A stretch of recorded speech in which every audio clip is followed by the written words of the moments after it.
Hi friends, welcome to another episode on Real Talk with Ami.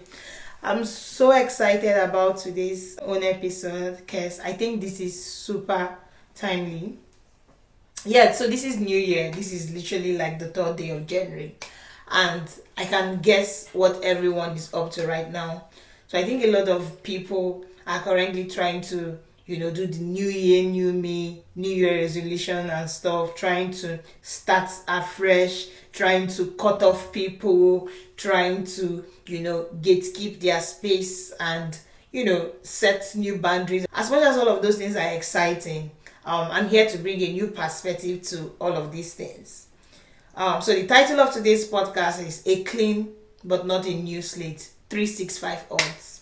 I'm going to be talking on what it means to have a clean slate, what it feels like to have a new slate, and then tying it all together to 365 odds. So when I hear a lot of people talk about, oh, I'm doing my New Year resolution or I'm trying to, set out plans and goals for the year, most times I see or hear, for the people I've had opportunities to get down to it, to see and know what they are up to. Typically people have this idea of, because this is a new year, I have to make everything fresh, new. I don't think it should be the case. I think people can consolidate ideas, goals, objectives, activities from last year into the new year. Because come to think about it, January 1 is just like every other day.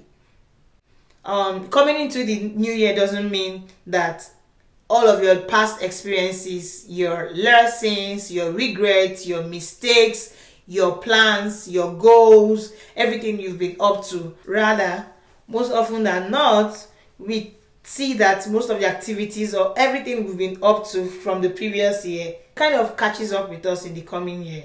Now, don't get me wrong, I still buy into the idea of starting new, starting fresh, and starting all over again.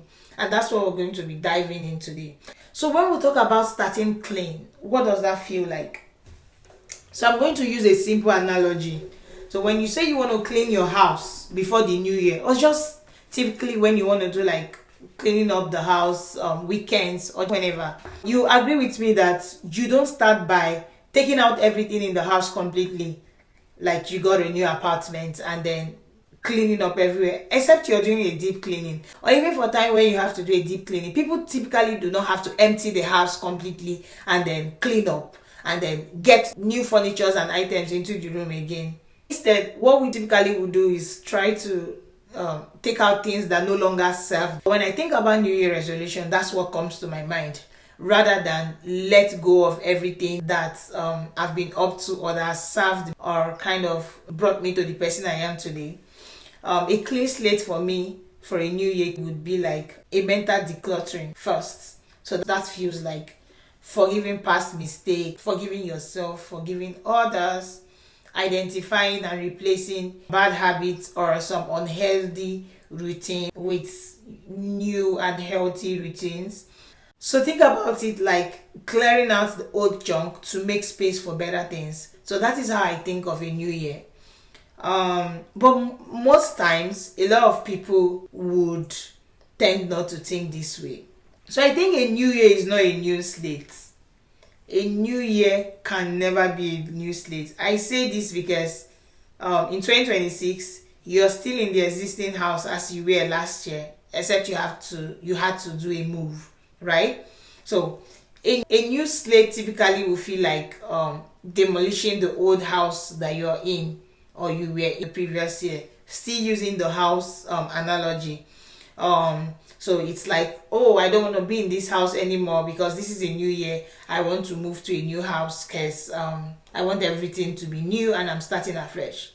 Well, most people end up staying in the previous house or in the whole old house where they had their previous year to do the new year resolution.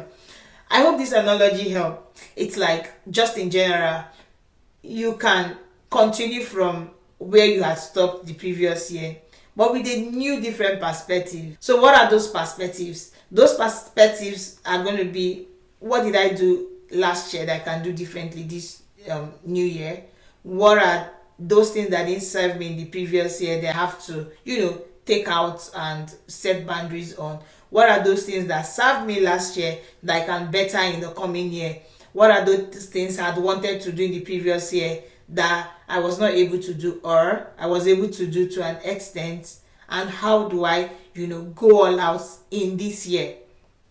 I hope you get the idea. So the idea is not to bring down, just to start afresh, but to find a connecting link from activity, events that have happened in the previous year, and how to link that into the year. Because we don't come into the new year tabula rasa. Tabula rasa is the Latin word for blank slate.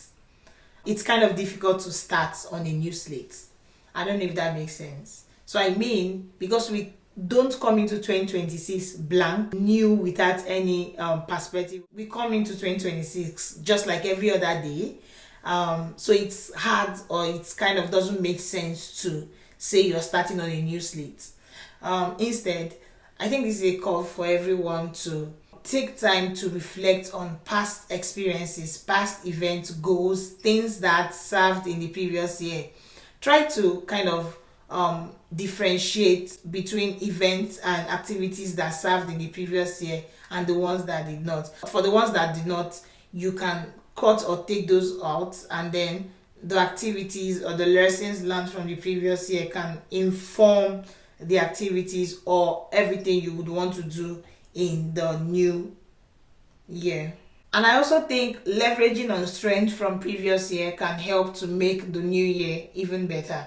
What are those things that worked for you last year? You're resilient. That's a key skill. And then you also want to maintain foundations. You want to keep healthy relationships and your core values going. You're not going to generate new core values because it's a new year, right? And then I'd like for us to acknowledge our journey. Your history makes you who you are, really. You can't easily wipe those off, but you can always have a clean slate to kind of rewrite your story or write a new story. So yeah, I want to talk about the one that I'm so super excited and interested in. 365 odds. That's the daily game of life, right? I'm going to use a concept to drive my point home. So each day is a chance to make a small play, not win the whole game at once. What that means is, for every day you wake up, you have an opportunity to change what you don't like about yourself, about your journey, and about your life. You want to get to step B, you have to start at a point. And that's day one. And guess what? Because it's 365 days in a year, you have 365 opportunities to make mistakes, to learn from your mistakes, to put in the work, to hope, and just to have positive vibes for everything that you want to do. I think the 365 days presents 365 odds for us to try again. So what's that thing you had always wanted to do that you feel like it's going to require 6 months to accomplish? It's going to require 1 year for you to get started on. I feel like developing micro goals, and then in those micro goals, you develop daily habits. So if you have a book you want to finish in a year or in 3 months, trying to read 10 pages out of that book every day.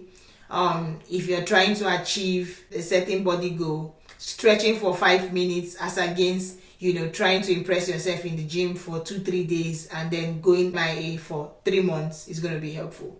And then you want to start taking your diet seriously, and then maybe your doctor or your dietitian has said, you have to start taking in more water and stuff, and then you get this big water bottle, and in the first few days you always gulping in water every 1 hour and becoming oversaturated and demotivated after a while. That feels like 3 to 4 hours reminder of telling yourself to take, even if it's a glass of water. And before you know it, you get to that point where you've attained what you had planned originally starting out.